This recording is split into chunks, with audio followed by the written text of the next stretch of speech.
નમસ્કાર મિત્રો, સ્વાગત છે તમારો મારી ચેનલમાં। આજે આપણે બનાવીશું એકદમ સ્વાદિષ્ટ ગાજરની ખીર। આ ખીર ખાવામાં એકદમ ટેસ્ટી બને છે અને એને બનાવવી પણ એકદમ સહેલી છે। ચાલો એને આપણે ફટાફટ બનાવવાની શરૂઆત કરીએ। તો મિત્રો, આ ખીર બનાવવા માટે સૌપ્રથમ આપણે ગેસ પર એક કઢાઈમાં 2 ચમચી જેટલું ઘી લઈશું અને એને ગરમ થવા દઈશું। તો મિત્રો, આપણું ઘી ગરમ થઈ ગયું છે તો એની અંદર 1 કિલો જેટલા છીણેલા ગાજર નાખીશું।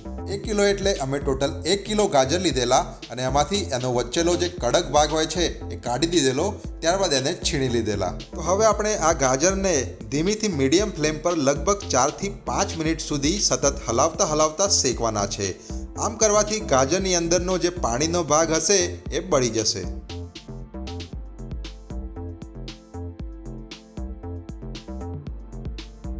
તો મિત્રો, અહીંયા આપણે આપણા ગાજરને ઘીની અંદર લગભગ 5 મિનિટ સુધી ધીમીથી મીડિયમ ફ્લેમ પર શેકી લીધા છે અને તમે જોઈ શકો છો એની અંદરનો મોટા ભાગનું પાણી બળી ગયું છે।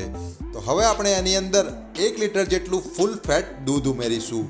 અમે અમૂલનું ગોલ્ડ દૂધ લીધેલું છે। ફૂલ ફેટ દૂધ લેવાથી આપણી ખીર એકદમ ઘટ અને ક્રીમી બનશે। તો હવે આપણે ગેસની ફ્લેમ હાઈ કરી લઈશું અને દૂધ અને ગાજરના આ મિશ્રણને જ્યાં સુધી તેમાં એક ઉભરો ના આવે ત્યાં સુધી સતત હલાવતા જઈશું, જેનાથી આપણા ગાજર અને દૂધ પણ એકબીજાની અંદર સારી રીતે ભળી જશે। તો મિત્રો, અહીં આપણે આપણા દૂધ અને ગાજરના આ મિશ્રણને સતત હલાવતા હાઈ ફ્લેમ પર લગભગ 5 મિનિટ સુધી ઉકાળી લીધું છે અને એની અંદર એક ઉભરો પણ આવી ગયો છે। તો હવે આપણે એની અંદર અડધાથી ઓછો બાઉલ જેટલા પાણીમાં પલાળી રાખેલા ચોખા નાખીશું। અહીં અમે ચોખાને 15 મિનિટ સુધી પાણીમાં પલાળી રાખેલા છે। તો હવે આપણે આ બધા જ મિશ્રણને સતત હલાવતા ધીમીથી મીડિયમ ફ્લેમ પર કૂક કરવાનું છે, જેનાથી આપણી ખીરની અંદરના ચોખા પણ સારી રીતે કૂક થઈ જશે અને ખીરની એકદમ જાડી કન્સિસ્ટન્સી પણ આવી જશે। તો તમારે જેટલી કન્સિસ્ટન્સી જોઈતી હોય ત્યાં સુધી એને સતત હલાવતા આપણે કૂક કરવાનું છે।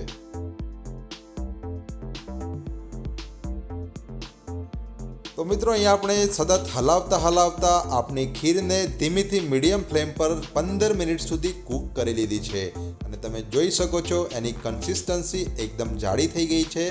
એની અંદરના ચોખા પણ સારી રીતે કૂક થઈ ગયા છે। તો મિત્રો, હવે આપણે એની અંદર અડધો બાઉલ જેટલી ખાંડ ઉમેરીશું। તમે તમારા ગળપણ મુજબ ખાંડ નાખી શકો છો। ગાજરની અંદર પણ થોડું ગળપણ હોય છે તો તમારે ખાંડ જોઈને નાખવી। તો ખાંડને આપણે બધી જ સામગ્રી સાથે 1 મિનિટ સુધી સારી રીતે મિક્સ કરી લઈશું। તો મિત્રો, અહીંયા આપણે ખાંડને બધી જ સામગ્રી જોડે 1 મિનિટ સુધી સારી રીતે મિક્સ કરી લીધી છે। તો હવે આપણે એની અંદર થોડા કાજુ નાખીશું, થોડી બદામ નાખીશું અને થોડો ઇલાયચી પાવડર નાખીશું અને બધી જ સામગ્રીને ખીર સાથે સારી રીતે મિક્સ કરી લઈશું અને સતત હલાવતા બીજી 3 થી 4 મિનિટ સુધી ધીમીથી મીડિયમ ફ્લેમ પર કૂક કરી લઈશું। કાજુ, બદામ અને ઇલાયચી પાવડરથી આપણી ખીરનો સ્વાદ ખૂબ જ જોરદાર આવે છે। એક રીતે જોવા જઈએ તો ગાજરના હલવા જેવો જ સ્વાદ હોય છે, પણ થોડો અલગ।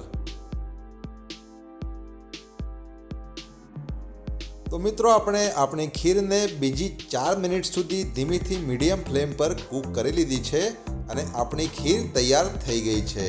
તો હવે આપણે ગેસ ઓફ કરી દઈશું અને આપણી ખીરને 10 મિનિટ જેવું આમ જ પડી રહેવા દઈશું અને ઠંડી થવા દઈશું, જેનાથી આપણી ખીર એકદમ ઘટ થઈ જશે અને એની અંદર એક અલગ જ ટેક્સચર આવી જશે।